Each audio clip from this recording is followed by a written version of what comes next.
Hello everyone, welcome to the second lecture of geometrical optics. In the last class, that is the first lecture, we discussed about the properties of light and the law of reflection. Okay, in today's class, we will continue with the law of reflection and we will see the image formation by plane mirror. Okay, we'll also discuss some very important points regarding the plane mirror. Okay, so let us start with today's class. Now, in this question, it is given to us that there are two mirrors. This is mirror 1 and this is mirror 2. A ray of light which is parallel to mirror 1 is striking the second mirror, and this reflected ray is striking the first mirror, and the reflected ray from the first mirror is again emerging parallel to the second mirror. So this incident ray was parallel to the first mirror and the emergent ray is parallel to the second mirror. In that case, we need to find the angle between the two mirrors. Alright. So now, you know that if this angle is alpha, this angle is also alpha. Right. Now, this angle is theta, that means this angle is theta. Why? Because these two lines are parallel. So if these two lines are parallel and this is the transversal, then these two are corresponding angles. But if this is theta, this also has to be theta. Why? Because these two angles are equal, so these two angles also has to be equal.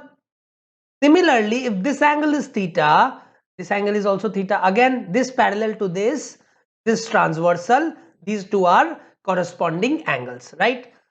So again, you will say that if this angle is theta, this angle is also theta. Why? Because these two angles are equal, then these two angles also has to be equal. So that means theta plus theta plus theta has to be 180 degree. So that means theta is equal to 60 degree. So a ray which is parallel to the first mirror and incident on the second mirror, after reflection from the second mirror, strikes the first mirror and emerge parallel to the second mirror. This is possible if the angle between the two mirrors is 60 degree. Now let us discuss some important points. The first point is if the direction of the incident ray is kept constant. So this is the direction of incident ray and it is constant, okay? And the mirror is rotated through an angle theta. So the incident ray is fixed and the mirror is rotated through an angle theta about an axis in the plane mirror.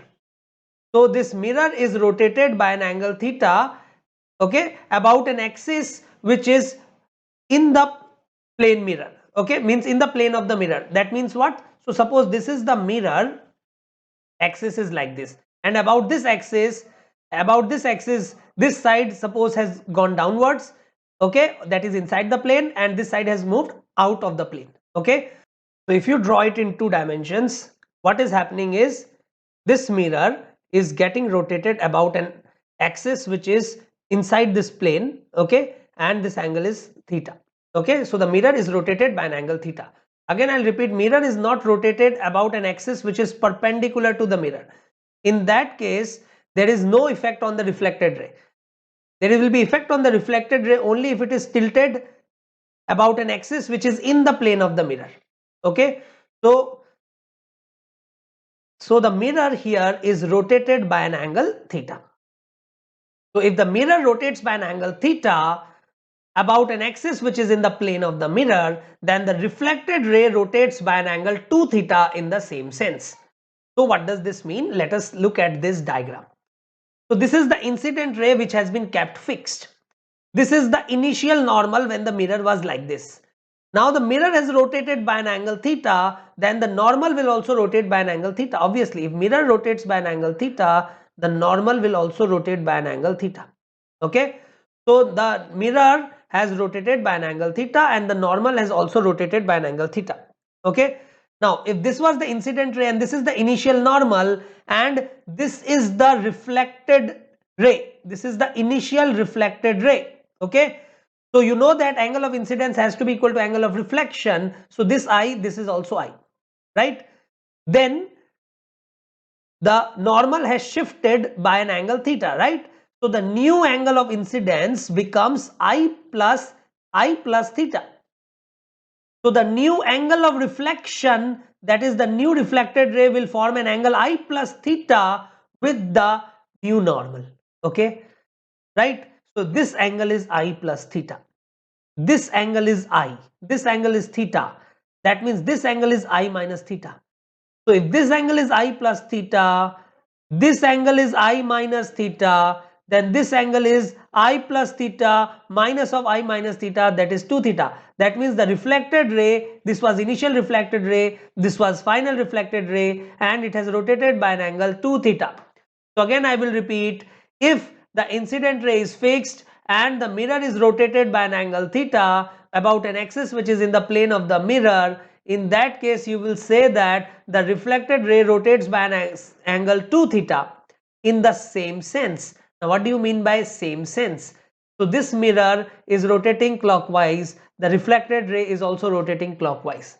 Okay, so here I have written, if the mirror is rotated about an axis which is perpendicular to the surface, then there will be no change in the normal as well as the reflected ray. Okay, because it is rotating about an axis which is perpendicular to the plane of the mirror, in that case normal will remain the same. Alright, then the second important point is, this time the mirror is kept fixed and the incident ray is rotated. So if the incident ray is rotated, so this was the initial incident ray, this was the initial reflected ray. Now if this is rotated by an angle theta, the reflected ray will also rotate by an angle theta. Why? Because the angle of incidence has to be equal to the angle of reflection. So that is why if the incident ray rotates by an angle theta, the reflected ray also rotates by an angle theta in the opposite sense, because this rotated clockwise, then this rotated anti-clockwise, this rotated clockwise. Alright. Then the third point is something which we have already discussed. See, whenever reflection takes place, the component of incident ray parallel to the reflecting surface remains unchanged, while the component perpendicular to the reflecting surface, that is along the normal, reverses in direction, right? So here if this is xi cap plus yj cap, then this will be xi cap minus yj cap, because normal is along j cap, and this will be minus xi cap minus yj cap because the normal is along I cap. Okay, and the reflected or the emergent ray is anti-parallel to incident ray. This is something that we have already discussed in the last class. Okay, now the fourth point is, we have a circular mirror. So we have a circular mirror which is hanging, or we can say which is fixed on the ceiling of a wall. Okay, so on the ceiling you have a mirror which is circular. Okay, suppose the radius is r. At a distance x below the center on the axis of the mirror, there is a point source of light. The height of the room is h. Then we need to find out, due to this point source of light, you know that the light will be reflected. You need to find how much radius of the room will be illuminated by this point source of light. Alright, so here you can see that if this is the end. Okay, I am drawing only the extreme rays, because if I draw the extreme rays, I will get the maximum point up to which light can be reflected from this. Alright, so this is the extreme ray, right? Now you know that angle of incidence has to be equal to the angle of reflection. Okay, so that means this two triangle will be congruent. Why? Because this is the 90 degree and this is the common side. Okay, so these two triangles are congruent. That means if this is r, this is also r. All right, this is x, this is h. Then what will you say? This triangle, this small triangle, is similar to the larger triangle. You know, from the property of similar triangle, the ratio of sides has to be same, right? So that means this side upon this whole side has to be equal to this side upon this whole side. Okay, so the ratio of sides has to be same. So you will say that x by h has to be equal to r by, suppose this is y. So from this you will get y is equal to r. So y is equal to r h by x. Now once I get the value of y, we need to find the value of r. Okay, so this will be, because from this side also the same thing will happen. So this has to be the radius of the illuminated region on the floor. Okay, this has to be the radius. Let this radius be r dash, then r dash will be what? R dash will be r plus y. R dash will be r plus y. So r dash is the radius of the illuminated region on the floor. Radius of the illuminated region on the floor. Now if they ask you the diameter, just multiply it by 2. Okay, radius of the illuminated region on the floor is r dash. Okay, now let us look at the next point. This is a very important point. The minimum height of a mirror which is required, the minimum height of a mirror which is required for a man to see his image completely. So a man is looking at the mirror and he wants to, see his complete image. Then the minimum height of the mirror that is required is half of the height of the man. But that is not enough. The position has to be definite. The position of the mirror has to be exactly between the forehead of the man and the eye.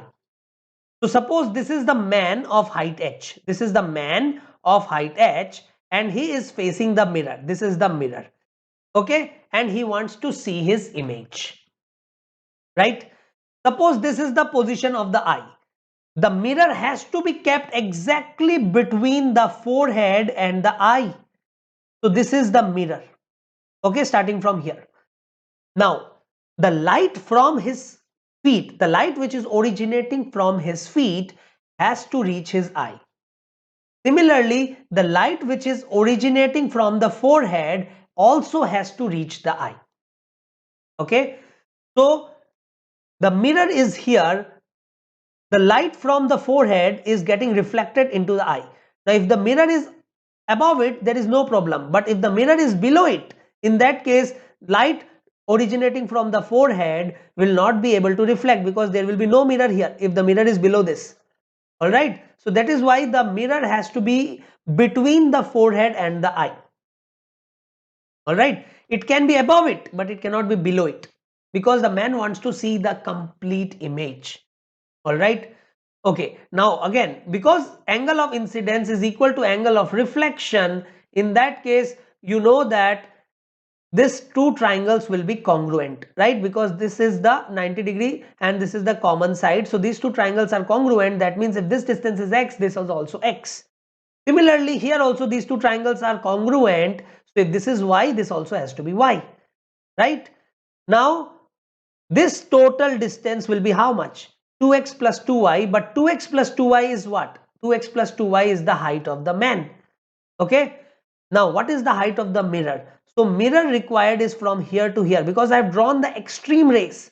All other rays will be inside this point only. All other rays will be inside these 2 points only. Right? I have drawn the extreme rays and we need mirror of this size. Right?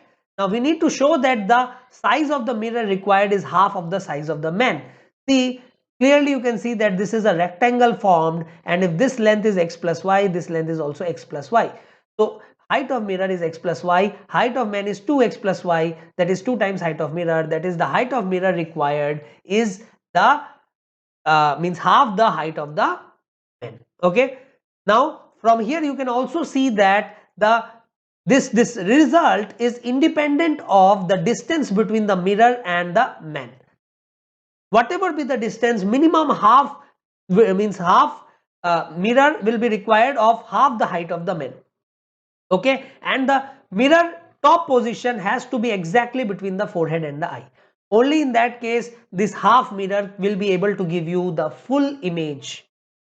Okay, now let us look at the next point. The minimum height of mirror required for a man who is standing in the middle of a room. So there is a man here who is standing in the middle of a room. So this is the room and this man is standing in the middle of the room. He wants to see the wall behind him. So he is facing this mirror. This is the mirror. He is facing this mirror, but through this mirror he wants to see the wall behind him. Okay, then the minimum height of the mirror which is required so that the man can see the wall behind him is h by 3, where h is the height of the wall. Okay, so this time the man does not want to see his own image, but he wants to see the image of the wall which is behind him.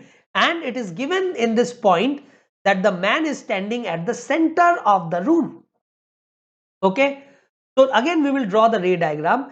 Now we only need the eye. Okay, because the light must fall into the eye, right? So if the light from the extreme two ends is falling into the eye of the man, then light from all other points will be falling in the eye, means on the eye of the man. Okay, so I'm drawing only the extreme rays here. So if this is the ray and this is reflected from this and it is reaching the eye, similarly this ray is getting reflected from the mirror and it is reaching the eye. So that means this is the minimum height of the mirror that we require. Okay, if there is mirror above it, it is okay, but we don't need it. We need only this much portion of the mirror. All right, again we will use the property of similar triangles. Let us see. So again, you know that these two triangles are congruent. So if this is x, this has to be x. Similarly, these two triangles are congruent. So this is y, this has to be y, right? But you know that this triangle and this big triangle are similar to each other. This triangle and this big triangle is similar to each other. That means this by this will be equal to this by this, right? So this by this is half. Why? Because in the question it is given that the man is in the middle or standing in the middle of the room. That means this by this has to be equal to half.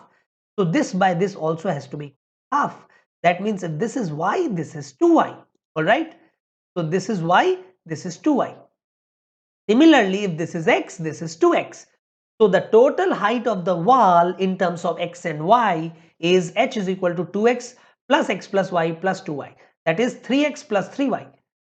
But the height of the mirror required from this rectangle is x plus y. So that means height of the mirror is 1/3 of the height of the wall.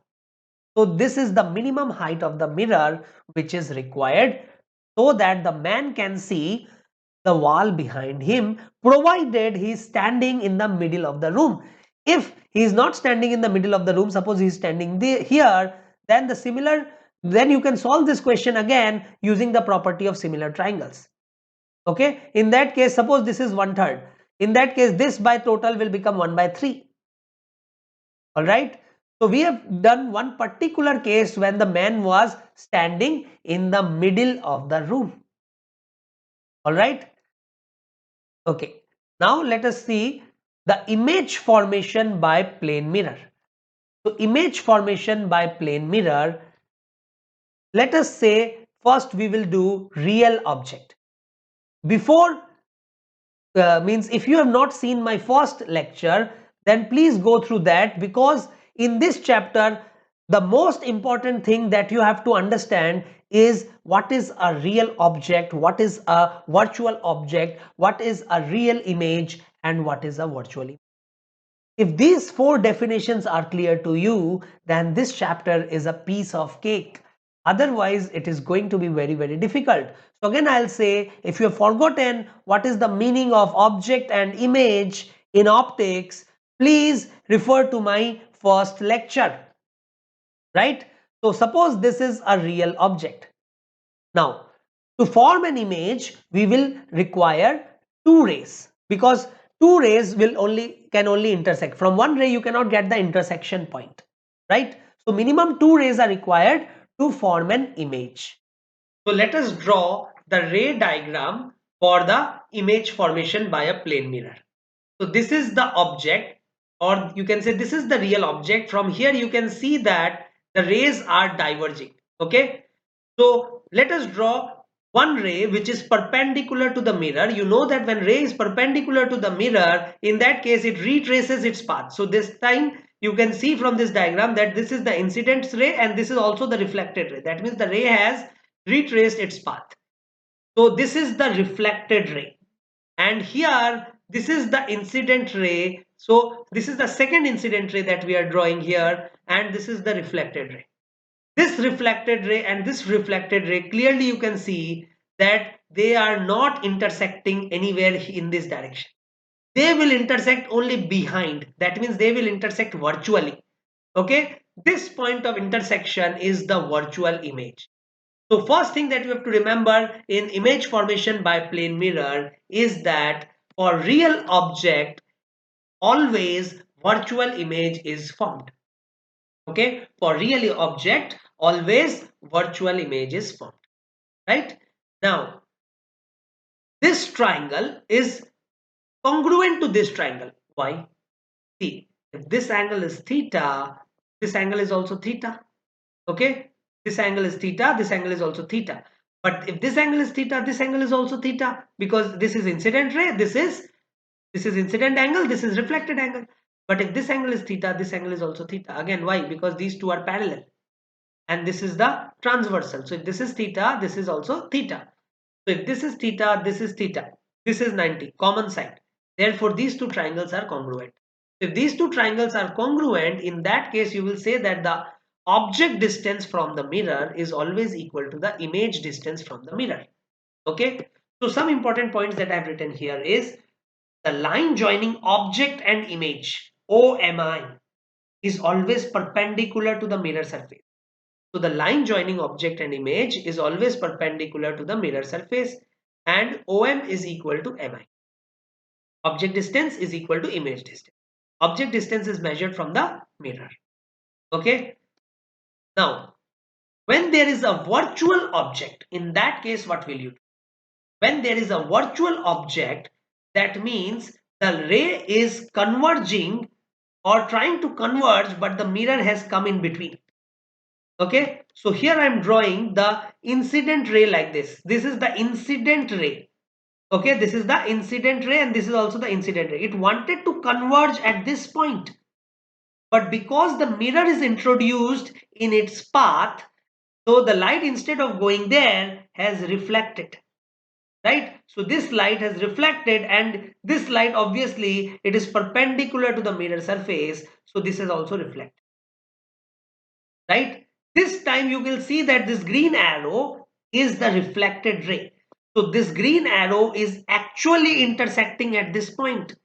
So this is the real image, because there is actual intersection and actual convergence. Right? So object distance is equal to image distance here also, but for virtual object, real image is formed. So for virtual object, real image is formed, and for real object, virtual image is formed. Right? Now we have drawn only two rays, but any other ray if you draw, you will always get the same result. So if this is the ray, instead of this ray, I have taken this ray, then also they will intersect at the same point. Similarly, in virtual object also, in real object also, whatever ray you choose,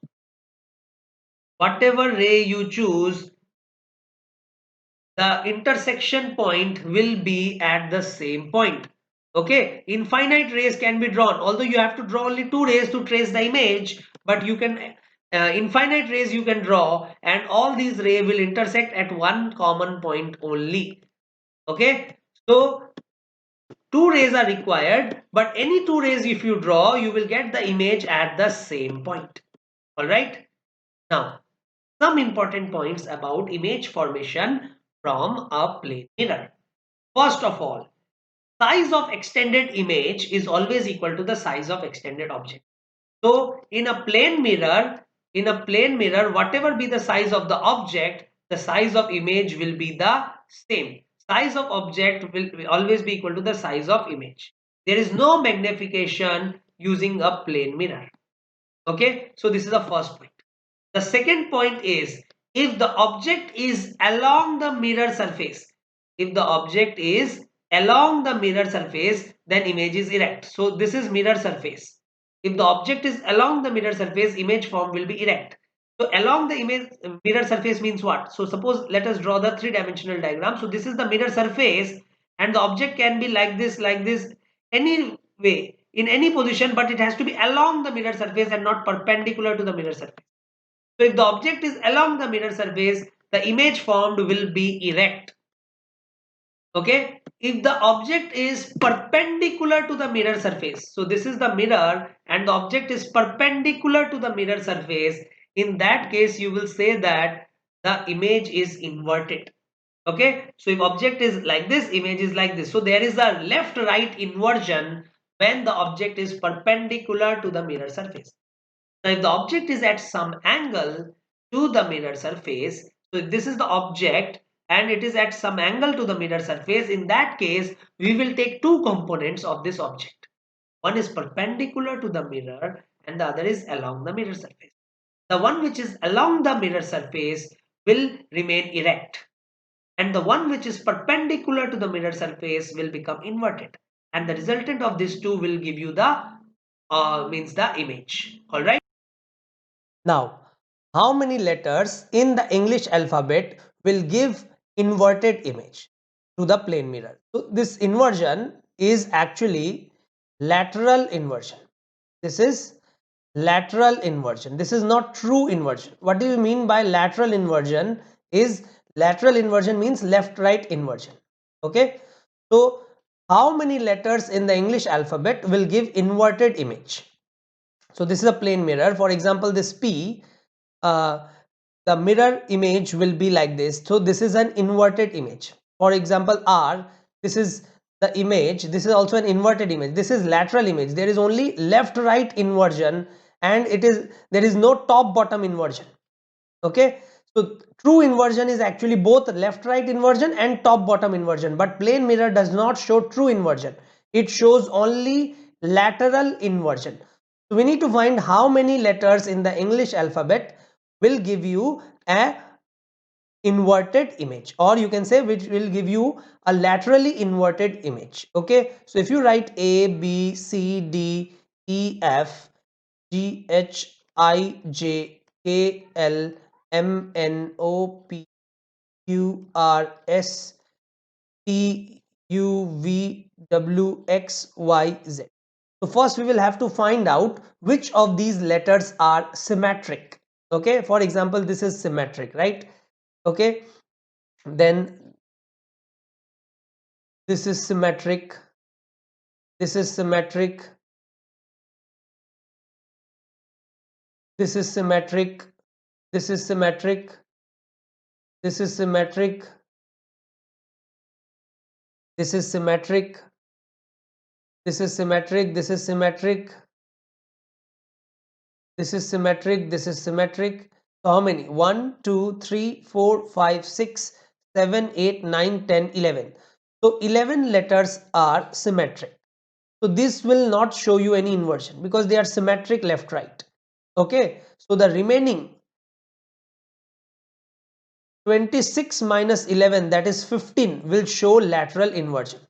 So this will show lateral inversion. This will show lateral inversion.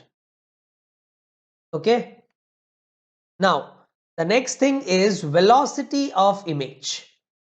Okay, so you have a mirror and suppose there is an object which is traveling perpendicular to the surface, right? So if the object is traveling perpendicular to the surface, in that case object distance is changing. When object distance is changing, the image distance is also changing.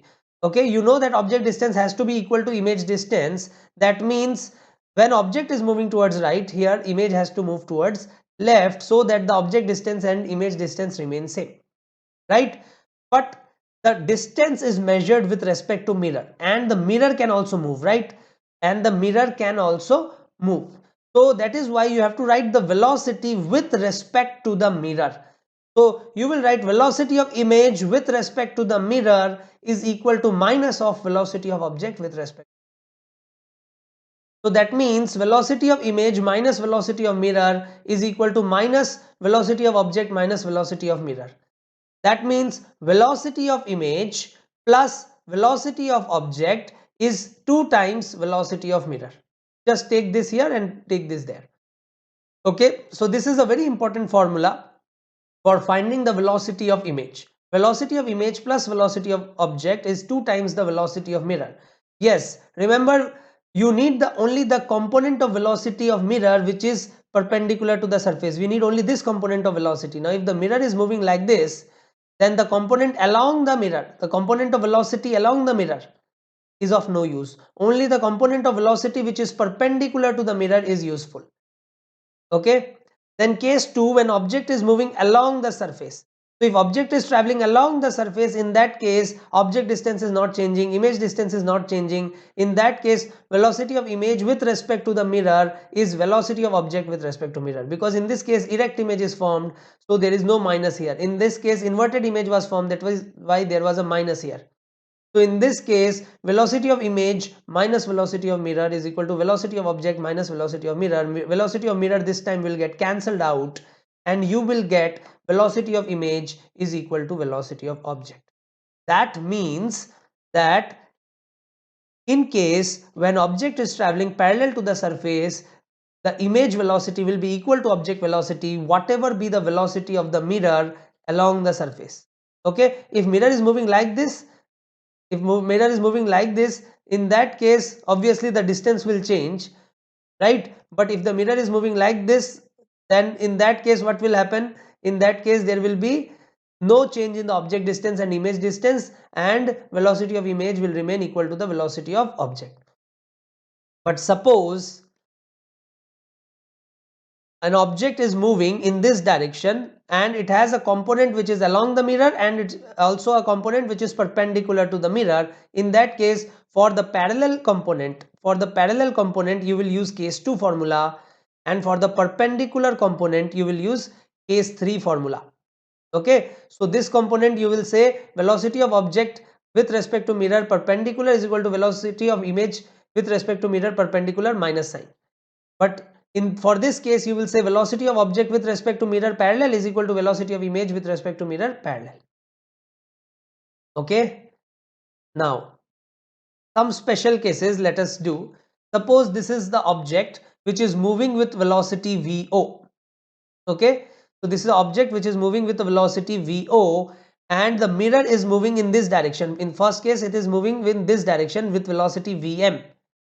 Okay, so we need to find the image velocity. So you will use this formula because this is moving perpendicular to the surface. So I'll write velocity of image plus velocity of object is 2 times velocity of mirror, right?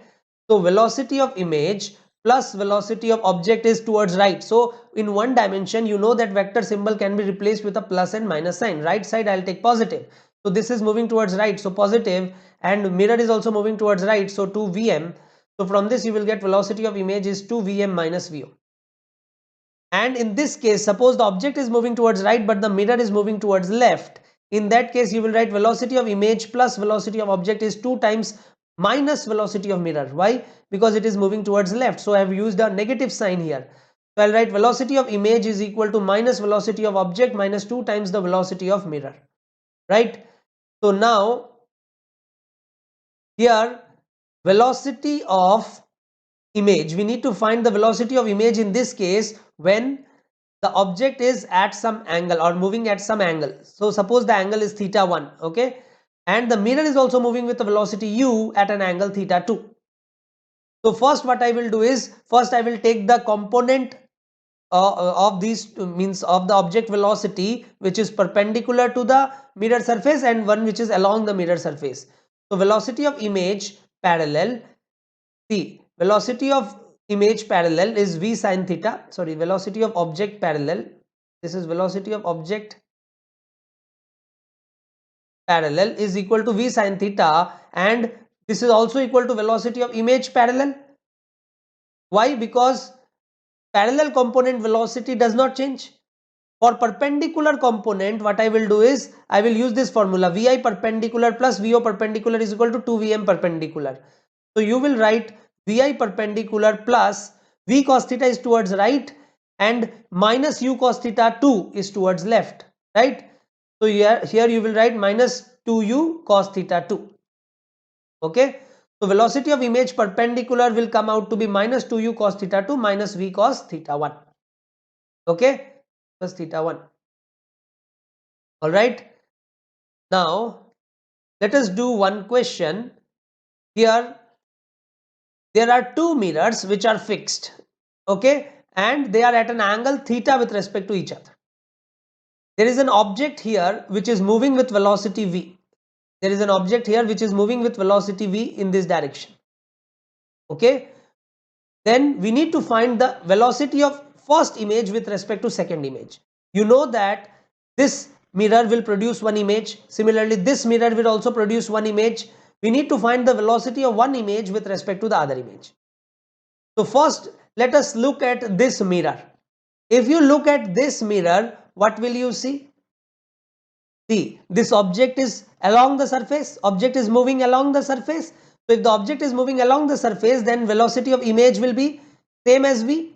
Okay, because when object is moving along the surface, velocity of image is same as velocity of object, right?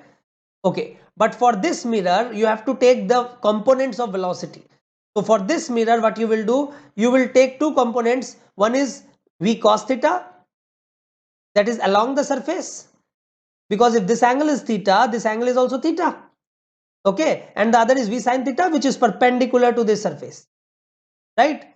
So for v cos theta, because this is along the surface, the velocity of image will remain same. So this is I2, that is the velocity of image from this mirror, and v cos theta will remain same and v sin theta will reverse. Why? Because mirror is fixed. If mirror is fixed, then velocity of image is y minus velocity of object. Okay, so v sin theta is in this direction, so from here v sin theta will be in the opposite direction, right? Speed cannot be changed. Velocity is changing, direction is changing, but speed cannot be changed using a plane mirror. Okay, so this is v sin theta, right? Now what I will do is, we need to find the velocity of image 1 with respect to image 2, right? So what I will do is, I will take this as the x-axis and this as the y-axis. Okay, so if this is the x-axis, then what I will do is, I will resolve this velocity into two components. Now this angle is theta, again this angle is theta. So this is v sin theta and this is v cos theta, right? Then velocity of image 1 with respect to image 2 is velocity of image 1 minus velocity of image 2. Now velocity of image 1 is v sin theta I cap plus v cos theta j cap. And velocity of image 2 is, see, minus v sin theta, because if this is positive x-axis, this is negative x-axis. So minus v sin theta I cap plus v cos theta j cap. Now plus v cos theta j cap plus v cos theta j cap cancelled out. So you will get velocity of image 1 with respect to image 2 is 2v sin theta I cap. That means the direction of change is in along this direction. Okay, so you will say that with respect to one, the other image is traveling in this direction. Okay, with respect to image 1, other image is traveling in this direction with a speed 2v sin theta. Okay, so this was what we had to find. One more thing that is very common here is, suppose the object is at rest. Suppose object is at rest and mirror is moving in this direction, let us say. Then what will you say? Velocity of image plus velocity of object is 2 times velocity of mirror. This time the velocity of object is 0. So you will say velocity of image is 2 times velocity of mirror. Okay, so if the object is at rest, the velocity of image is minus 2 times the velocity of mirror. Okay, then image formation due to parallel mirrors. Image formation due to parallel mirrors. If there are more than one mirror, if you have more than one mirrors, that means light after reflection from one mirror is striking the other mirror. Okay, and light after reflection from first mirror is striking the second mirror, then the image formed by the first mirror acts as object for the second mirror. So whatever image will be formed by the first mirror will act as an object for the second mirror. I'll show you that in this ray diagram. So you have in this case two parallel mirrors. In this case what you have is two parallel mirrors. So here we have two parallel mirrors and this is the object. The separation between the two parallel mirrors is d and this object is at a distance a from the first mirror. Let us consider this as the first mirror and this as the second mirror. So we will draw the ray diagram. You know that when a light is striking perpendicularly, it retraces its path, right? So first ray that I am drawing is this one. And you also know that minimum 2 rays are required to trace an image, right? So I'll draw the second ray like this. This is the second ray and it is getting reflected here. All right. So here you will say that this is the image. This is the first image. Okay. But the light after reflection from here and from here is striking this second mirror, right? It seems like the light is diverging from this point. That means I1 acts as a real object for M2. You will say this is not a real object. You cannot touch it. You cannot feel it. But it is a real object. I have told you what is the definition of real object. If rays diverge from a point, incident rays diverge from a point, then that point is a point of real object. This I1 is a real object for mirror 2. Okay, then light after striking this again gets reflected. From here also light gets reflected, and if you trace it backwards, this is the second image.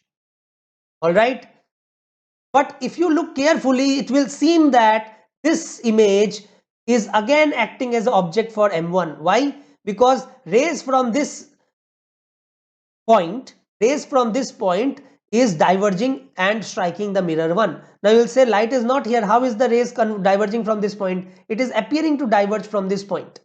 Okay, because rays are, you can see from here, the rays are striking the mirror 1 from here as well as from here. Okay, so the point of intersection is actually the object. So I2 acts as object for M1, and this process will actually continue. Then from this you will get I3, and this will act as object for again M2, right? So this process will actually continue. Okay, now look at the distances. See, you know that object distance is equal to image distance in case of a plane mirror, right? So this is object distance A from the first mirror, so this will be the image distance also A. Now I1 acts as object for the second mirror, and the object distance will become D plus A. So the image distance will be D plus A from the second mirror. Again, this I2 is acting as the object for the first mirror. So this distance is how much?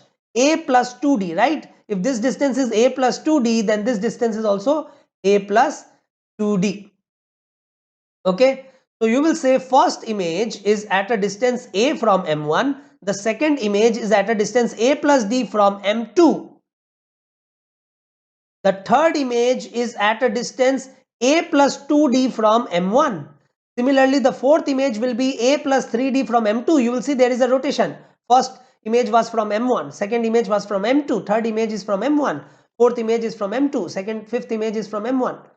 Okay, so it will rotate, right? So infinite images are formed when there are two parallel mirrors and an object is placed between them. Okay, yes, the intensity of the subsequent images keeps on decreasing.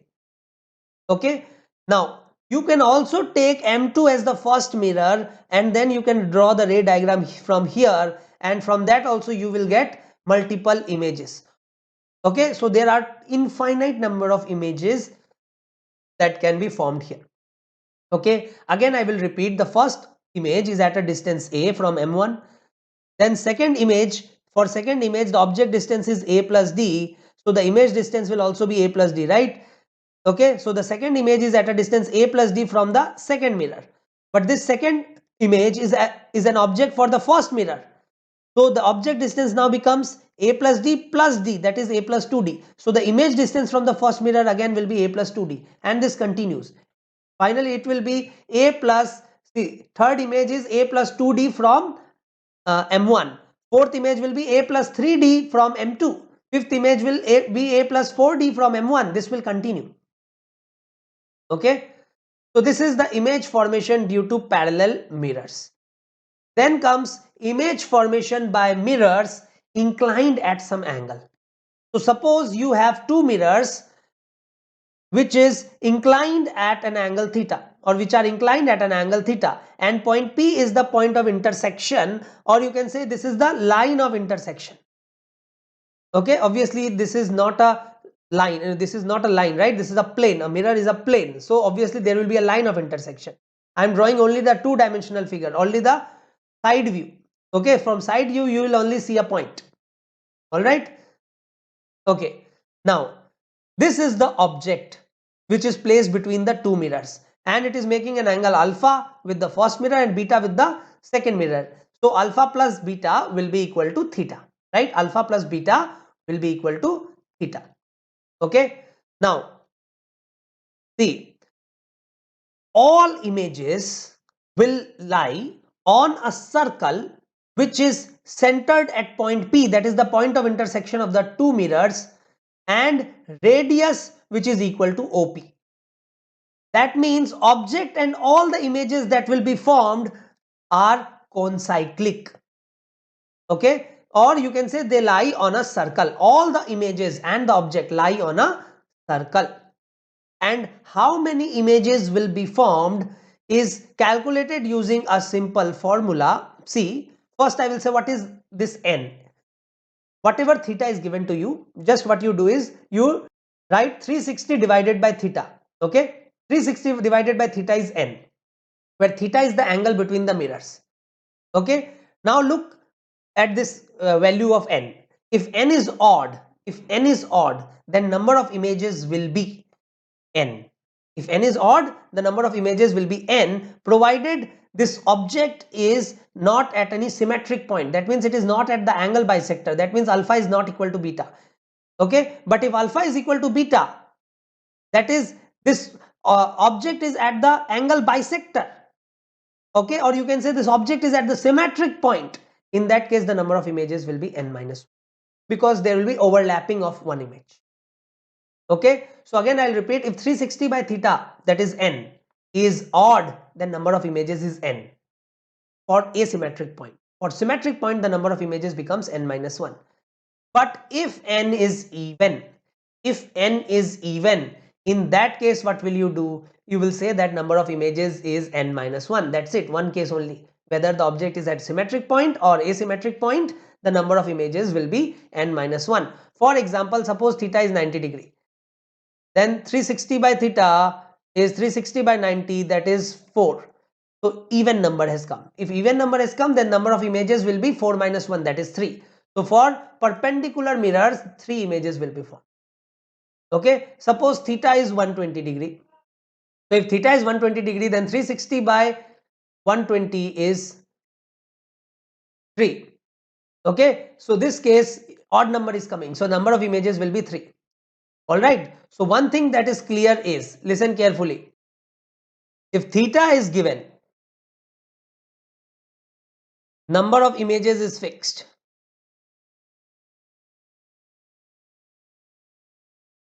But if number of images given,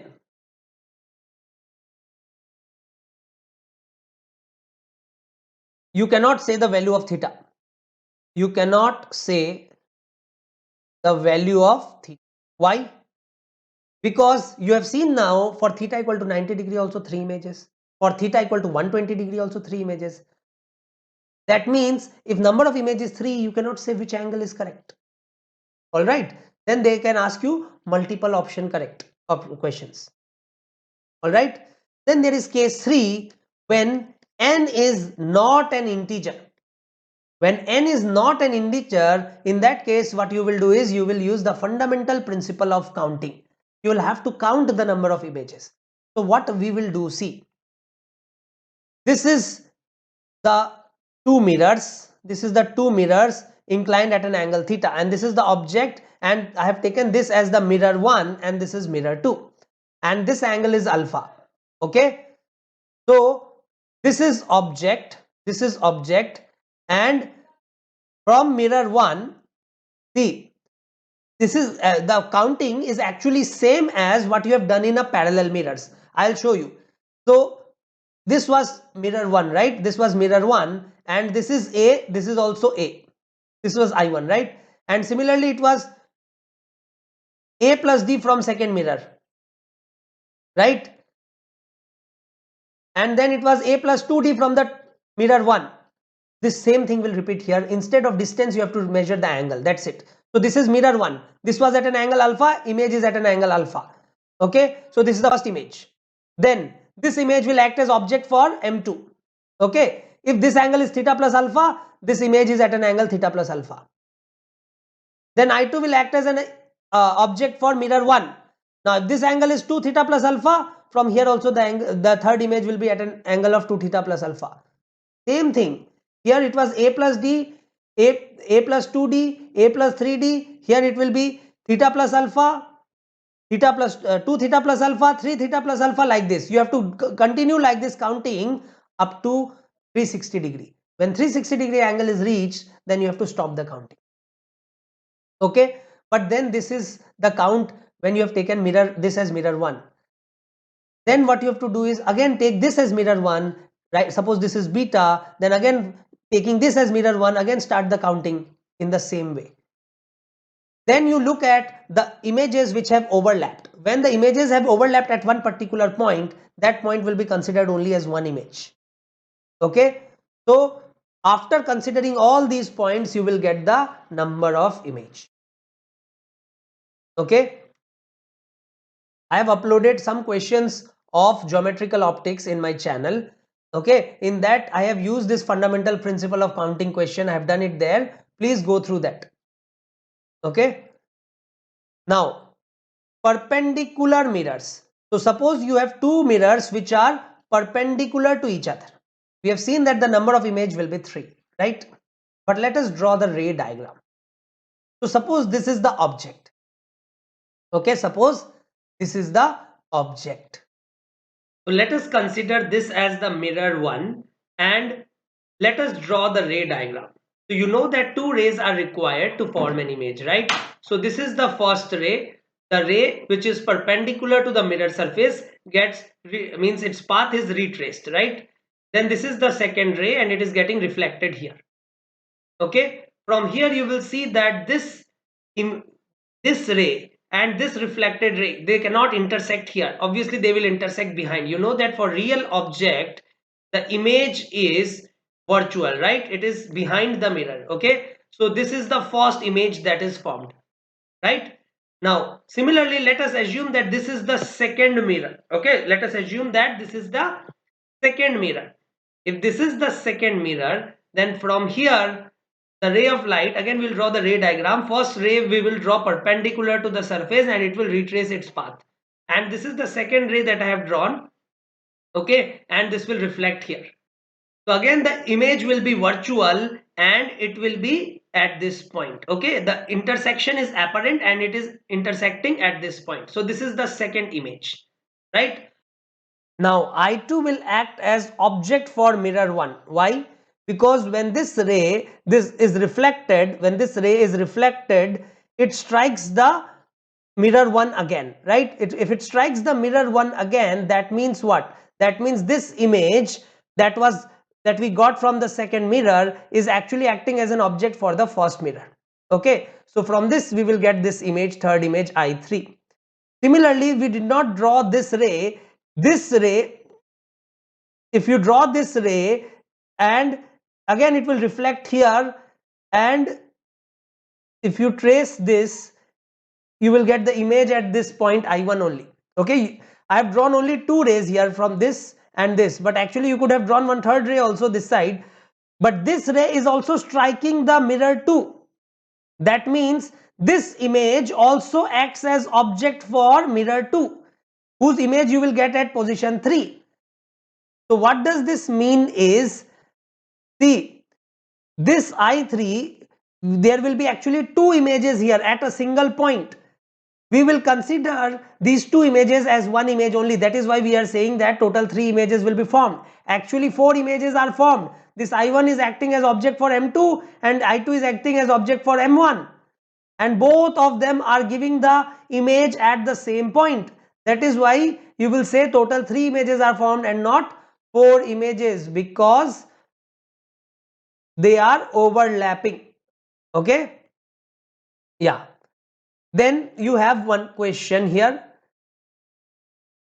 The number of images formed. What is the number of images formed when two adjacent walls of a room? So there are two walls in the room, two adjacent walls. Okay, two adjacent vertical walls of the room, vertical walls, this one. Two adjacent vertical walls of the room and the ceiling is silvered. So two adjacent vertical walls of the room and the ceiling is silvered. So ceiling is also silvered. Okay, So if two adjacent walls of the room and the ceiling is silvered and there is an object there, then they are asking you what is the number of images formed.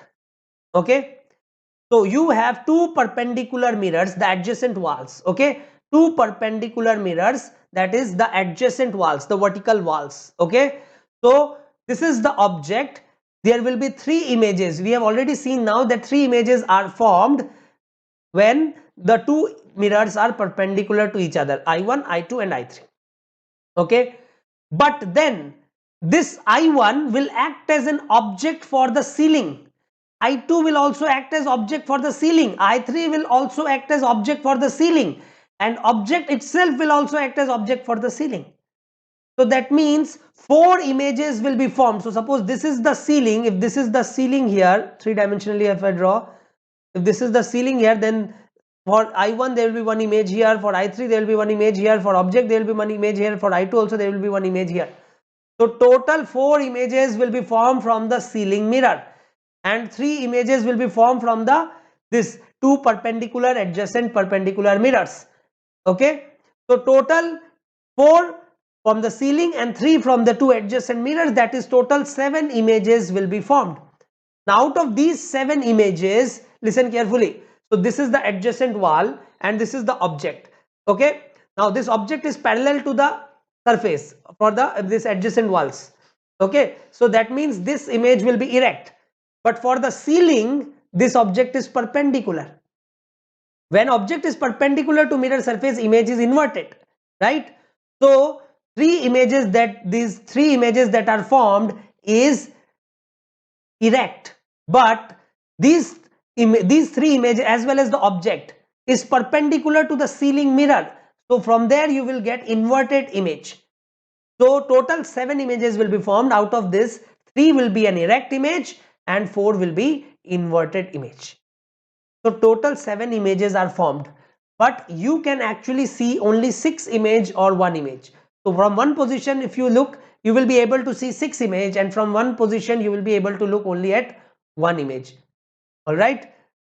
So you cannot see all the seven images together.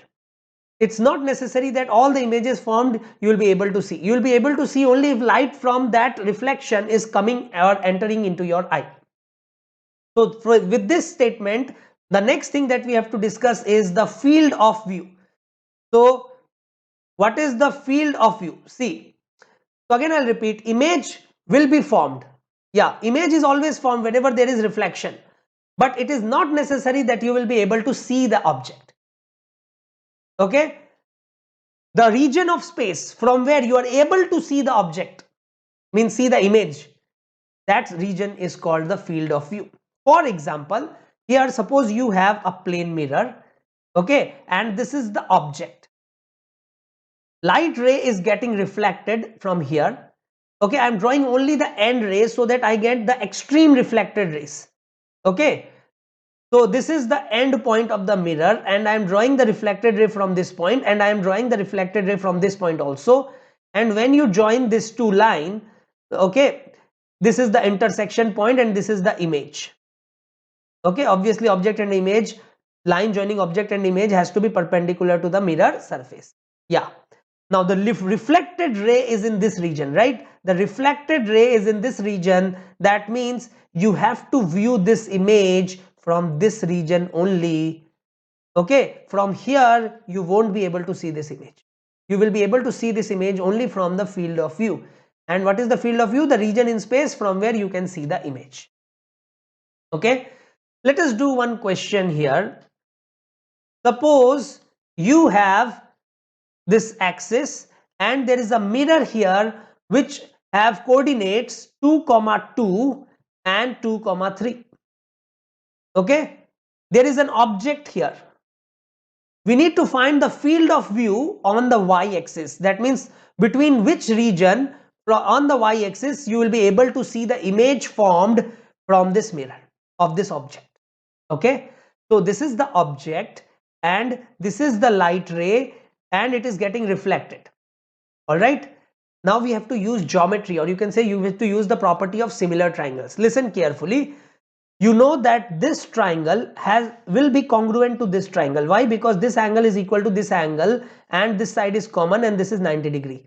Okay, so this triangle is congruent to this triangle. So if this length is 2, this length is also 2, right? So this length is 2. But from this triangle and this triangle, what you can see? This triangle and this triangle, what you can see? You can see that this small triangle is similar to this large triangle. So if the small triangle is similar to this large triangle, you know that for similar triangles, the ratio of sides has to be same. So that means this by this whole is equal to this by this, right? Now, see, this is 1, this is 1. So that means this by this is half. Why? Because this is 2, this is 1. So this by this is half. Now if this by this is half, then this by this will also be half, right? So if this is 2, this length has to be 4. Now if this length is 4, this length is 2, the coordinate will be what? 0, 6, right? So the coordinate will be 0, 6. Okay. So here the first coordinate we have got.